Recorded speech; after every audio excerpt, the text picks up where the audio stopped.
Olá a todos, espero que estejam bem. Aqui estou eu novamente para partilhar convosco mais alguns sussurros.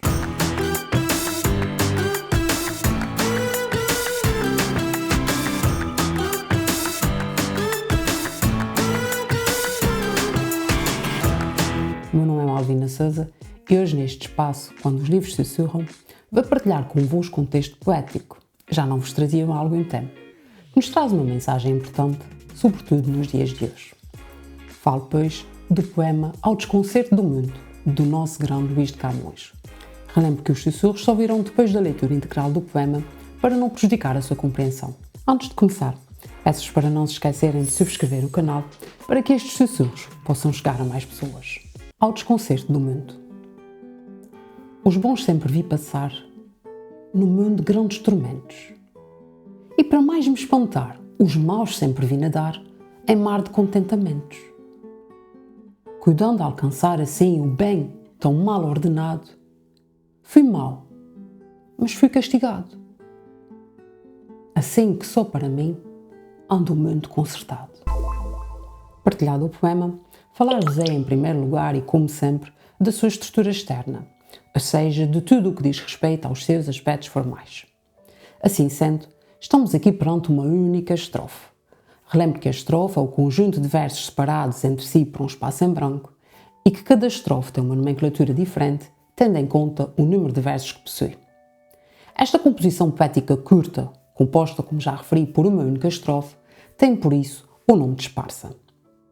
É constituída por 10 versos e aqui recordo que um verso é cada uma das linhas do poema, chamada por isso de décima. Os versos apresentam 7 sílabas métricas, classificando-se por este motivo de heptassílabos ou redondilha maior, usada na poesia popular portuguesa desde os seus primórdios e cultivada com mestria por Camões, como aqui se verifica. Esta nomenclatura de redondilha maior, referente aos versos de 7 sílabas métricas, surgiu para se distinguir este do mais curto, de 5 sílabas métricas, também conhecido por redondilha menor. Quando falamos das sílabas métricas, não nos podemos esquecer que a contagem destas não corresponde necessariamente à contagem das sílabas gramaticais, já que as sílabas métricas são contabilizadas de acordo com o modo como são pronunciadas, levando, por exemplo, à junção de vogais no fim e no início de palavras diferentes. Vejamos então 2 versos desta composição poética e façamos a contagem das suas sílabas métricas. Os bons vi sempre passar no mundo grandes tormentos. Por fim, analisemos o esquema rimático desta esparsa, tendo em conta a sua rima, ou seja, a forma como nos são apresentados sons iguais. Temos aqui o esquema rimático AB, AA, BC, DD, CD, oferecendo-nos rima cruzada, com versos que rimam alternadamente, quando o primeiro verso, por exemplo, rima com o terceiro, ou o oitavo com o décimo. Rima emparelhada, versos que rimam aos pares, 2 a 2, como o nome indica, como acontece nos versos 3 e 4, em que espantar rima com nadar, ou 7 e 8, em que ordenado rima com castigado. E por fim rima interpolada, quando surge a rima de 2 versos que são intercalados por outros 2 a mais, com rima diferente destes. Ao que acontece, por exemplo, nos versos 2 e 5, em que tormentos rima com contentamentos, ou entre o 6º e o 9º versos, em que ordenado rima com consertado. Esclarecidos estes aspectos, passemos agora à análise da estrutura interna, ou seja, dos aspectos relacionados com as ideias e mensagens que nos são aqui transmitidas.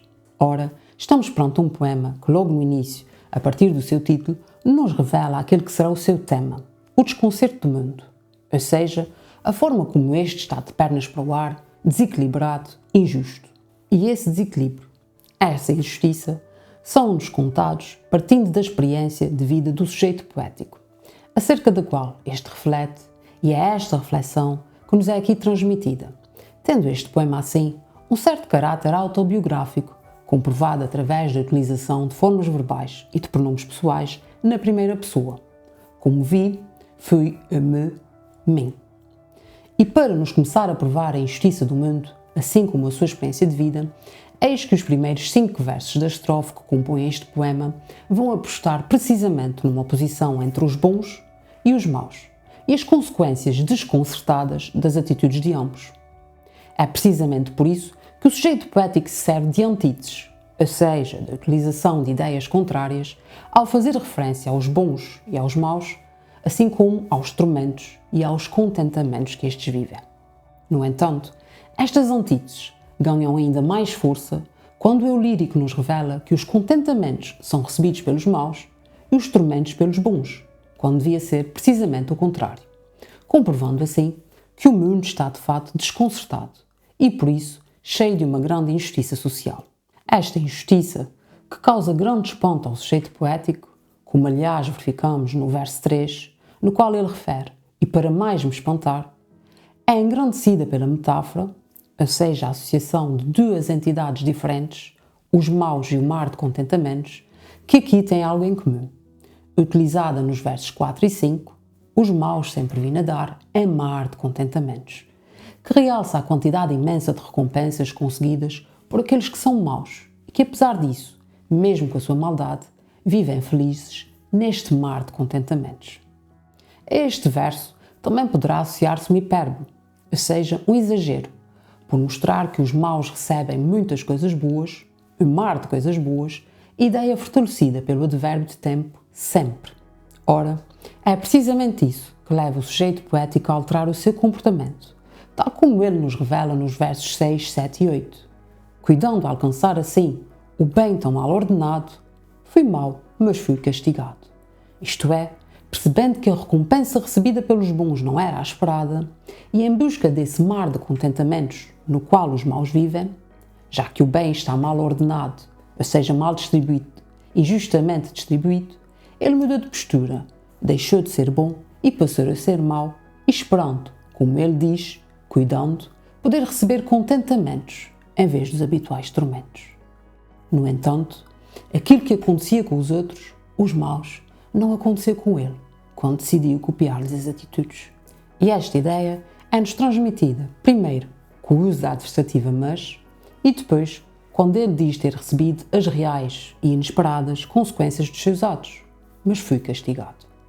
O poema termina então com 2 versos que, como remate forte da ideia que queria transmitir desde o início, nos revelam que, de fato, o mundo está completamente desconcertado, de pernas para o ar, sem justiça, pois apenas ele, quando decidiu ser mau pelos motivos que já aqui vimos, recebeu o que merecem os maus, quando são, de fato, maus.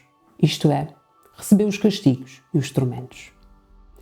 E por isso ele conclui, assim que só para mim anda o mundo consertado. Desta forma, apenas com ele o mundo foi justo, equilibrado, oferecendo-lhe coisas más em troca das maldades que ele fez, ao passo que para todos os outros maus não houve essa justiça, o que reforça a forma como ele se sente injustiçado, por ter sido o único castigado e para quem o mundo foi justo. Assim, este é um poema que, apesar de curto, tem uma mensagem bastante poderosa, já que através da antítese entre o eu poético e os outros, temos uma forte crítica às injustiças sociais, ao mesmo tempo que temos aqui uma voz que fala em nome das vítimas dessas injustiças. Curioso como este poema foi escrito há tanto tempo e como se mantém exatamente nos dias de hoje, sobretudo com tudo o que se tem passado no nosso mundo, completamente desconcertado. O que diria Camões se vivesse nos nossos dias? E nós? O que dizemos ou fazemos perante esse desconcerto do mundo? Falemos um pouco acerca do autor deste poema, Camões. Já antes vos falei acerca dele e por isso não me alongarei em referências ao mesmo. Direi apenas que, tal como já foi aqui antes partilhado convosco, as indefinições na sua vida são uma constante, a começar pela data do seu nascimento, assim como que toda a sua vida foi preenchida com momentos marcantes e que definiram muito do que lhe aconteceu. Entre rixas, desterros e um olhar atento e marcante acerca de tudo o que o rodeava, escreveu os Lusíadas, uma homenagem ao nosso povo que o eternizou. O amor e o sentir foram sempre temáticas muito presentes na sua escrita, tal como a capacidade de falar do que está bem e do que não está, sendo uma voz muito acutilada e crítica, tantas vezes, como exemplifica o texto que aqui vos trouxe e que, à semelhança de toda a sua escrita, nos faz refletir e confirma que Camões jamais será esquecido. Espero que tenham gostado de mais este momento e que o mesmo seja inspirador.